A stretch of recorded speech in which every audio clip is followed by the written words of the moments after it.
एक औरत बाहर से आकर बहुत बड़ा बंगला बनाकर उसमें रहने लगती है। वह औरत देखने में बहुत ही खूबसूरत थी, साथ ही दिल की भी बहुत अच्छी थी। वह गरीबों की भी मदद किया करती थी।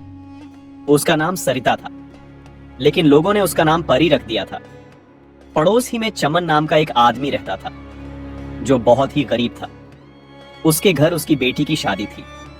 चमन परी के घर जाता है, दरवाजे की कुंडी खिटखिटाता है। अरे चमन, सुबह सुबह क्या हुआ? अरे परी जी, क्या आप मेरी थोड़ी सी मदद कर सकते हैं? बताओ चमन जी, अगर मुझसे हो सकेगी तो जरूर मैं आपकी मदद करूंगी। परी जी, मेरी बेटी की शादी है। मेरी बेटी के लिए कपड़े और कुछ शादी की चीजें लाने की जरूरत है, लेकिन मेरे पास पैसे नहीं है। महेश पैसे तो दे रहा है, लेकिन बहुत ज्यादा ब्याज पर दे रहा है। इतना मैं कैसे वापस दे पाऊंगा? बस पैसों की जरूरत है, लो ले जाओ ये पैसे। और भी जरूरत पड़े तो फिर भी ले जाना, और जब आपके पास पैसे आ जाए तो मुझे वापस कर देना। चमन पैसे लेकर अपने घर चला जाता है। परी लोगों की मदद करने में पीछे नहीं हटती थी, लोगों की भरपूर मदद किया करती थी। लेकिन एक बात में वह मदद नहीं कर पा रही थी। उसी गांव में नदी के किनारे आए दिन लाश मिला करती थी। अरे ये हो क्या रहा है? हर 2 दिन पर हमें यहाँ से लाश मिलती है।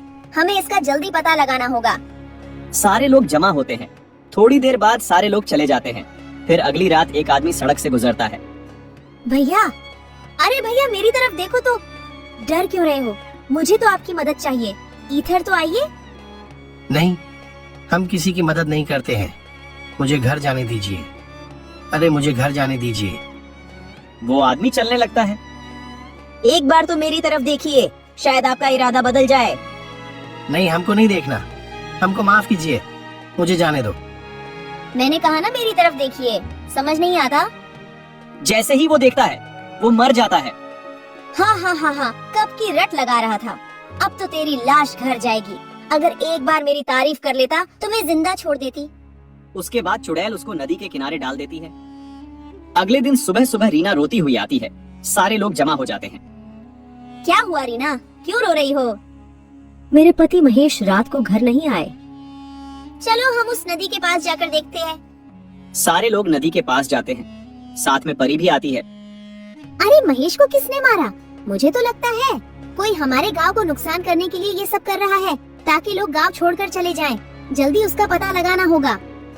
अरे अब मैं छोड़ूंगा नहीं, मैं पता लगा कर रहूंगा कि ये सारा कौन कर रहा है। अगले दिन राहुल गांव के रास्ते निकलता है। तभी आवाज आती है। एक बात सुनो, सुनो भैया, क्या आप मेरी मदद कर सकते हैं? कौन है तू? इससे क्या फर्क पड़ता है कौन हूँ मैं? अच्छा, तुम ही हो जो लोगों को मार डालती हो। हाँ हाँ हाँ, मैं ही हूँ जो लोगों को मार रही हूँ। तुम क्या कर लोगे? आज तो तुम्हारी बारी है। हाँ हाँ हाँ हाँ हाँ। अरे नहीं, मुझे पता नहीं था कि तुम एक चुड़ैल हो। मुझे छोड़ दो। तुम्हें लोगों के साथ जो करना है करो, मुझे छोड़ दो। अब तू जिंदा नहीं जाएगा। अभी तो बड़ा उछल रहा था, बड़ी बहादुरी दिखा रहा था। तेरी बहादुरी कहाँ गई? और तुझे मैं छोड़ दूं ताकि तू सारे लोगों को बता दे, ताकि लोग यहाँ आना बंद हो जाए। अरे नहीं, मैं किसी को नहीं बताऊंगा। किसी के सामने मुंह भी नहीं खोलूंगा कि लोगों को चुड़ैल मार रही है। बस मुझे जाने दो। चुड़ैल उसको भी मार डालती है और नदी के किनारे जाकर डाल देती है। सुबह जब लोग नदी के किनारे पर जाते हैं तो देखते हैं, अरे ऊपर वाले, इसने तो राहुल को भी मार डाला। क्या जरूरत थी अकेले जाने की? क्या हीरो बनने गए थे? कुछ तो करना होगा।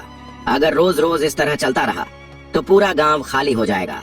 हमें जल्दी से उसी पर निर्णय लेना होगा। हाँ, मेरी तो राय है कि सारे गांव वालों को जमा किया जाए।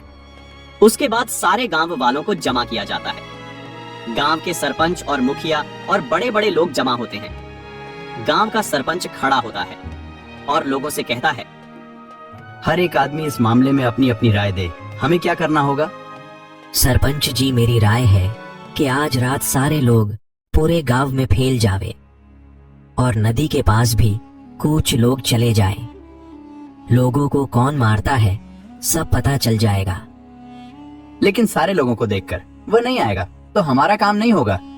सरपंच जी मेरी बात सुनो, मैं आज रात को जाऊंगा। मेरे साथ एक आदमी को और भेजो। हम दोनों मिलकर पूरी बात का पता लगाएंगे, फिर हम सुबह आपको बता देंगे। ये बात सही है। दूसरा आदमी कौन तैयार है? जल्दी बोलो। तो एक आदमी खड़ा होता है जिसका नाम प्रकाश होता है। सरपंच जी मैं जाऊंगा। लोग अपने घरों पर चले जाते हैं। जैसे ही रात होती है तो प्रकाश और मोनू दोनों गांव से निकलकर सड़क के करीब जाते हैं। वहां से दोनों अलग अलग हो जाते हैं। जैसे ही प्रकाश थोड़ा आगे जाता है तो आवाज आती है, अरे सुनो, मेरी तरफ एक बार तो देखो। अरे चुड़ैल, तू ही लोगों को मारती है। मैं ही मारती हूँ, आज तेरी बारी है। प्रकाश फौरन वहां से दौड़ता है। प्रकाश फौरन मोनू को बुलाता है।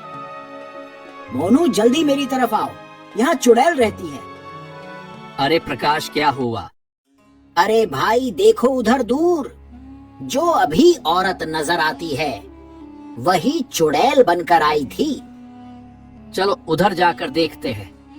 जैसे ही वह दोनों चुपके से देखते हैं तो प्रकाश कहता है, अरे ये तो परी है, परी।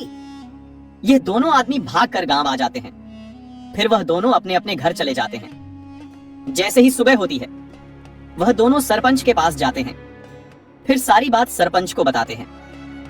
फिर सरपंच गांव के कई लोगों को लेकर परी के घर जाते हैं। सारे लोग और सरपंच परी के घर जाकर दरवाजा खिटखिटाते हैं। परी बाहर नहीं आती। सारे लोग आपस में एक दूसरे से कहने लगते हैं, लगता है परी को पता चल गया है, अब बाहर नहीं आएगी। उसमें से एक आदमी कहता है, मुझे तो लगता है परी भाग गई होगी।